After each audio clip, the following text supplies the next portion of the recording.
नमस्ते दोस्तों, फिर से आपका स्वागत है माई लाइफ एक्सपीरियंसेस में। इस उम्मीद के साथ कि आप सब बहुत खुश बहुत अच्छे होंगे। चलिए हम आज का सब्जेक्ट पे बात करते हैं, आज का टॉपिक बात करते हैं। और आपको थंबनेल देखकर ये तो पता चल ही गया होगा कि मैं आज किस सब्जेक्ट के ऊपर बात करने वाली हूँ, जो कि मुझे ऐसा लगता है कि सोसाइटी में और पूरी जगह या फिर एक महिला एक पुरुष सबके दिमाग में एक चीज़ ये बहुत चलता है कि शादी कैसी होनी चाहिए। एक वक्त था, आज से 20-30 साल पहले, कि नहीं, अरेंज मैरिज होना चाहिए। उसके बाद चलो पेरेंट्स को, जाहिर सी बात है कि बहुत सारी ऐसी न्यूज़ देखने और सुनने को मिला है कि सास ने जला दिया, किसी ने जहर दे दिया, आग लगा ली या मर्डर, बहुत सारी ऐसी चीज़ें, ठीक है ना, कि सास ने ऐसा किया। घरेलू हिंसा का शिकार होती थी लड़कियां।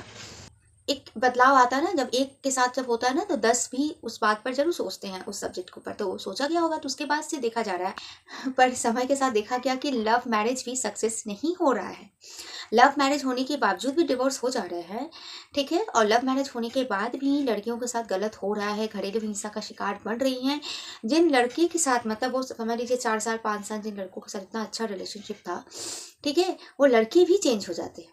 यानी लव मैरिज भी सक्सेस होता हुआ तो नहीं दिख रहा है। देखिए, अरेंज मैरिज मतलब पेरेंट्स ने शादी दे रहे हैं, एक लड़का लड़की अनजान, एक लड़की फैमिली को नहीं जानती, एक लड़का उसकी लड़की को नहीं जानता है, लड़की लड़का को नहीं जानती है ना, कैसे शादी कर ले, कैसे अनजान फैमिली अनजान रिश्ते के साथ। चलो ठीक है, लव मैरिज में लड़की देख रही है, हाँ लड़का अच्छा है, इतने सालों से डेटिंग वेटिंग चल रही है, प्यार व्यार चल रहा है, फैमिली से भी मिल रही है, चलो ठीक है, वो भी अब अनसक्सेस हो रहा है। मैक्सिमम लव मैरिजेस फेल होते नजर आ रहे हैं। किस मैरिज को हम सक्सेसफुल कहें, मैं क्या कहना चाहती हूँ, मेरी क्या राय है, ठीक है। तो हम आज इसी टॉपिक के ऊपर हम आज बात करेंगे।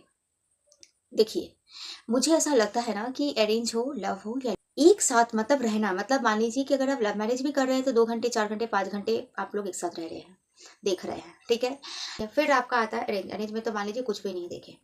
लेकिन एक वक्त देखा जाता था कि अरेंज मैरिज लोग, मैंने कहते हैं अभी के लोग, जैसे हमारे पापा दादा ये लोग की सक्सेस होता था। पहले कुछ लोग नहीं देखते थे, है ना, चाहे लड़की या लड़का, शादी दे दी जाती थी, वो शादी मतलब पूरा अंत तक निभा जाता था, निभा देते थे बच्चे। आज का देखो, लव मैरिज हो रहा है, लिव इन हो रहा है, कहाँ पे क्या हो रहा है। लेकिन क्या सच्चाई है इसमें? नहीं। एक्चुअली क्या है ना, ये सब माइंडसेट का बात है, सब माइंडसेट का बात है, सब थॉट का बात है, सब सोच की बात है, सब समझ की बात है। इसलिए मैं बोल रही हूँ ना कि शादियां जो पहले होती थी या चल जाती थी पहले की, मतलब वो लड़की जानती थी कि मैं मायके बैक नहीं कर सकती, तुम्हें यहीं रहना, यही तुम्हारा घर है। मतलब जन्म से ही लड़की की जब होश संभालना शुरू की ना कि तुम्हारा वही घर है, ठीक है। एक तो शिक्षित नहीं होती थी, फाइनेंशियली इंडिपेंडेंट नहीं होती थी, कुछ बोलने का हक नहीं था। मतलब मैं देखी हूँ अपनी मम्मी को भी, या बहुत सारी मैं लेडीज को देखी हूँ, या फिर मैं जब अपना ओपिनियन या कुछ रखती थी तो मुझे भी, ठीक है, मुझे भी कहा जाता था कि तुम लड़की हो, तुम सह लो। अरे लड़के लोग बाहर में काम करके आते हैं, मर्दाना आजाद, कितना कुछ सह के आते हैं, थोड़ा बोल दिए तो क्या हुआ, थोड़ा गुस्सा उतार दिए तो तुम लोग तो घर ही में रहती हो, मतलब घर में रहते हैं बोल के हम लोग को कुछ भी हो सकता है, कुछ भी कर सकते हैं, ठीक है। आप नहीं मानोगे, शायद नहीं बिलीव करोगे कि अगर मान लीजिए कि उस फीमेल का, मतलब जैसे शादी हुई जो पत्नी, जो घर की बहू, अगर उसका बच्चा नहीं हुआ, या फिर बच्चा भी हुआ तो बेटी हुई बेटा नहीं हुआ, तो उसके रहते वक्त उसकी रजामंदी से फिर उस लड़की की शादी दी जाती थी, या तो बच्ची के लिए या तो लड़की के लिए। वो भी सहती थी, और बहुत खुशी खुशी सह जाती थी, क्योंकि उनका माइंड सेट था। वो होता है ना, कभी कभी समय हालात के आगे की हम कुछ जानते हैं सही है, लेकिन हम सही को साबित नहीं कर पाते, होता है ना कभी कभी ऐसा। तो वैसी होती थी। अभी का जमाना क्या है, अभी लड़कियां पढ़ लिख रही हैं, समझ रही हैं, जान रही हैं। जिन लड़कियों को जिन चीजों से दूर रखा जा रहा था, आज सब कुछ जान रही हैं।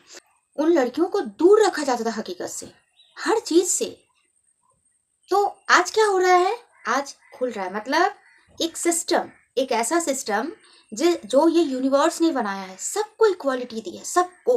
और एक ऐसा सिस्टम जो यहाँ पर कुछ लोगों ने पुरुष के लिए कुछ अलग और महिलाओं के लिए कुछ अलग, उस सिस्टम के तहत आकर महिलाएं हर चीज बर्दाश्त करने पे विवश थी। क्योंकि आपको अगर कोई बोलेगा कि भाई ऐसे ही क लिखा जाता है, हो सकता है वो क नहीं है। मान लीजिए कोई बच्चा, उसको क्या मालूम है क क्या होता है, अ क्या होता है, ए क्या होता है, नहीं मालूम है। अब आप उसको गलत अगर सिखाओगे ना कि ये क है, तो वो उसी को क बोलेगा, उसी को क मानेगा। बिल्कुल ऐसी स्थिति थी। अब उसके बाद क्या हुई, थोड़ा समय बदला। मैंने कहा था ना कि लड़कियों के लिए बहुत ऐसे महान पुरुष हुए, जिसमें से एक ईश्वर चंद्र विद्यासागर थे, जिन्होंने महिलाओं के लिए काफी लड़े, महिलाओं के हक के लिए, है। लेकिन अब लड़कियों को ये भी मौका दिया जा रहा है, और सिर्फ लड़कियां ही नहीं, लड़कों को भी, लव मैरिज का, लिव इन का, वो भी सक्सेस नहीं हो रही है। अब कहा जा रहा है, अब मुद्दा क्या है कि आज की महिलाएं बर्दाश्त नहीं करना चाह रही हैं। क्यों नहीं बर्दाश्त कर रही हैं? क्योंकि भाई आज की महिलाएं इक्वलिटी चाह रही हैं। आज की महिलाओं को पता चल गया है कि महिला और पुरुष क्या है, सेम है, कोई अलग नहीं है। तो जो रिस्पेक्ट जिस तरह से एक पुरुष को समझा जाता है वैसे ही महिला को क्यों नहीं समझा जाता है। ऐसे तमाम ऐसी बातें उठती हैं रिलेशनशिप में, फैमिली में, जो इक्वालिटी चाहती हैं, जिसकी वजह से आज की शादियां टूट रही हैं, चाहे वो लव मैरिज हो, अरेंज मैरिज हो या लिव इन। अब हम आते हैं अपने मेन टॉपिक पे कि शादी कौन सा सही है। तो मैं यही कहूंगी, शादी शादी होती है। आप लव मैरिज करो, अरेंज करो, या शादी, बिल्कुल शादी मतलब शादी से पहला बिल्कुल अलग है। आप किसी भी वे में हो, चाहे वो अरेंज मैरिज हो, चाहे वो लव हो, या शादी के बाद ना बिल्कुल चेंज हो जाता है, टोटली चेंज हो जाता है ना। मतलब उस लड़के का भी माइंडसेट चेंज होता है, उस लड़की का भी माइंडसेट चेंज होता है। आप और जिस रिश्ते में ज्यादा आशाएं नहीं रहती है, ज्यादा उम्मीदें नहीं हम करते हैं, ज्यादा हम डिपेंडेंट नहीं होते हैं, वही रिश्ता ज्यादा चलता है। और शादी के बाद ना हम डिपेंडेंट हो जाते हैं। कहीं ना कहीं जो शादी से पहले वाला जो रिलेशनशिप होता है कि हाँ ऐसा होना चाहिए, आप उसको क्यों नहीं करते, शादी के बाद ना चेंजेस आना स्टार्ट हो जाता है। एक कारण ये भी है कि हम समझते वो हैं जो हम समझना चाहते हैं, हम देखते वो हैं जो हम देखना चाहते हैं, लेकिन जो हमें समझना और देखना चाहिए वो हम देखते ही नहीं है, इसलिए भी धोखा हो जाता है ना। लव मैरिज आप बताइए ना, कि आप बता सकते हो खोलकर कि वो लड़का एकदम प्योरली एकदम जैसा है वैसे आपके साथ सामने खुद को रिप्रेजेंट कर रहा है, या फिर वो लड़की जैसी है वैसे खुद को रिप्रेजेंट कर रही है? नहीं कर रही है। किसी भी व्यक्ति के साथ ना जब तक आप 3-4 साल या 1 साल आप नहीं रह लेते हो, तब तक समझना ये बहुत मुश्किल है कि वो व्यक्ति कैसा है। तो फ्रेंड मैं यही कहूंगी ना कि किसी भी शादी को मत सोचो कि वो सक्सेस होगा या यही मतलब जरिया है जो सही है। समझो, चीजों को समझना पड़ेगा। हम यहाँ पे नहीं बोलेंगे, हम अरेंज मैरिज में मैं देखी हूँ बहुत अच्छा सक्सेस होता है।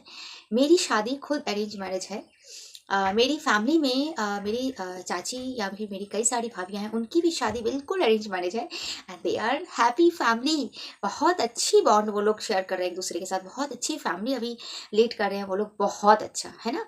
और मेरी भी मतलब उन लोग को छोड़िए, आप मुझे तो देख रहे हो ना, मैं मेरी खुद अरेंज मैरिज हुई है। और अरेंज मैरिज के बाद जो भी मेरे हस्बैंड को देखता था, कोई कहता नहीं था, मतलब लोगों का क्वेश्चन यही था कि आप लोग का क्या लव मैरिज है। स्टैम्प मार दो कि नहीं अरेंज मैरिज अच्छा नहीं होता, नहीं होता है, अरेंज मैरिज भी अच्छा होता है। लव मैरिज पे मैंने अगर स्टैम्प कर दिया कि नहीं लव मैरिज है, लव मैरिज करो, मैंने छूट दे दिया, नहीं ये भी सक्सेस नहीं होता, वो भी सक्सेस हो जाता है लव मैरिज। अब सवाल यहाँ पर यह आता है कि मैं किसे चूज करूंगी। बस मैं यही कहूंगी कि आपके लिए जो होगा, जो आपका लव वन, स्पेशल वन, आपका पार्टनर है ना, ये जो होगा वो एक निश्चित होता है आपकी लाइफ के लिए, और वही आपको मिल जाएगा, किसी भी वे में वो आपको मिल जाएगा। और यही हकीकत है, चाहे वो लव या अरेंज की। मेरा इंटेंशन सिर्फ ये है इसका, इस टॉपिक को छेड़ने का, कि आप किसी भी वे में रहो, अगर अरेंज मैरिज भी कर रहे हो तो आजकल लोग फोन पे ना बात करते हैं लड़का लड़की। मैंने भी मेरे हस्बैंड से शादी से पहले मेरी भाभी के थ्रू मेरे हस्बैंड से बात करवाई गई थी, और मैं बात की थी। और बातों से जब हम बातें करते हैं ना, अगर आप होश में रह के अगर बातें करोगे है ना, फोन पे भी, मैंने फोन पे बात किया, मैंने कभी उनको शादी से पहले नहीं देखा था। बस एक बार शादी के 1 महीने पहले वो मंदिर में गई थी पूजा देने, तो उन्हें थोड़ा लग रहा था कि पता नहीं कैसी लड़की क्या नहीं है, तो वो थोड़ा मुझे देखने के लिए डिमांड की थी। तो मैं गई थी पूजा में, ठीक है पूजा देने जाऊंगी, आप आ जाना। तो बस वो 10 मिनट की बस मुलाकात थी। मुझे ऐसा लगता था भी और है भी कि कोई भी लड़की अगर सच में अगर लड़के का अच्छा चयन करना चाहती है कि ये लड़का मेरे लिए सही है नहीं, देखो कि वो अपनी फैमिली के साथ कैसे है, मतलब वो फैमिली के साथ कैसा वो रह रहा है। अगर वो फैमिली के साथ उसकी सोच, उसकी बॉन्डिंग बहुत अच्छी है, वो आपको जितना इंपॉर्टेंट देना बिल्कुल वही इंपॉर्टेंट अगर वो फैमिली को दे रहा है ना, तो जेन्युइनली वो इंसान बहुत अच्छा है। हमेशा खुद को अच्छा मत दिखाओ, किसी भी इंसान को परखने के लिए अच्छा मत दिखाओ, चाहे वो अरेंज हो, लव हो या लिव इन हो। आप जेन्युइन हो, बिल्कुल जेन्युइन। मतलब जो आप नहीं भी करोगे ना, वो भी बोलो कि मैं ये नहीं करूंगी। कि किसी को अगर परखना है ना, तो बुरा से परखो, अच्छा बन के मत परखो। अरे मैं अच्छा बन ठन के जाता तो मुझे सब कोई प्यार से बातें करता, बन ठन के नहीं गया, गंदे से जाऊंगा, तभी तो समझ में आएगा ना कि वो व्यक्ति कैसा है। रिलेशनशिप में ऑनेस्ट और सच्चाई से भी ज्यादा इंपॉर्टेंट है होश में रहना। आप बोल दो, आप साफ बोल के भाई मैं लेकिन खाना वाना नहीं बना सकती, मैं मुझे आज़ादी चाहिए। आप बोलोगे ऐसे करना वैसे करना, मैं लेकिन नहीं कर सकती। चाहे वो कोई भी हो, लव मैरिज हो या फिर अरेंज मैरिज हो, बोल दो। देखो उस लड़के का क्या आंसर आता है, देखो उस लड़की का क्या आंसर आता है ना।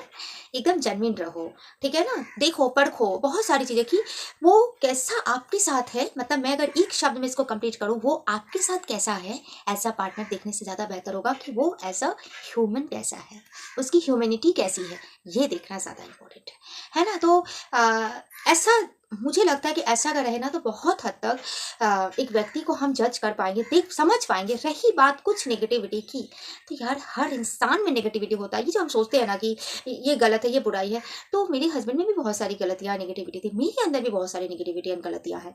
तो गलतियाँ तो होगी, वो तो थोड़ा, लेकिन हाँ अच्छाई ज़्यादा होनी चाहिए। नेगेटिविटी थोड़ा बहुत रहता है, उसको जरूर एडजस्ट कर लिया जाता है, लेकिन नेगेटिविटी मतलब ये बिल्कुल नहीं यार वो तो फाइनेंशियली बहुत अच्छा है, बहुत ये है वो है, क्या हुआ थोड़ा सा रूडली बिहेव करता है कोई बात नहीं, क्या हुआ थोड़ा गाली देता है तो क्या हुआ, क्या हुआ थोड़ा डिसरेस्पेक्ट करता है, शादी के बाद में उसको रिस्पेक्ट करना सिखा देंगे, नहीं होता है। सब कुछ हो जाएगा, आप गरीब से शादी करोगे ना तो बाद में अमीर बन जाओगे, लेकिन अगर आपको कोई इज्जत नहीं दे रहा है ना तो वो आपको बाद में इज्जत नहीं देगा, बल्कि बाद में वो वैसा ही बनता जाएगा। तो हमेशा देखो कि एज अ पार्टनर आपको कितना रिस्पेक्ट कर रहा है, एज अ वुमेन कितना रिस्पेक्ट करता है, महिलाओं के लिए उसके विचार क्या है, या फिर उस लड़की का पुरुष के लिए क्या विचार रहता है। मैं नहीं जानती कितना यहाँ पे मैं बता पाई, कितना समझा पाई हूँ आप लोगों को, लेकिन अगर आप लोगों को ऐसा लगता है कि कुछ बाकी रह गया है कि इस पर भी मुझे बोलना चाहिए, आप कमेंट बॉक्स में कर सकते हो, मुझे कमेंट, मैं ज़रूर रिप्लाई दूंगी, मज़ा आता है रिप्लाई देने में।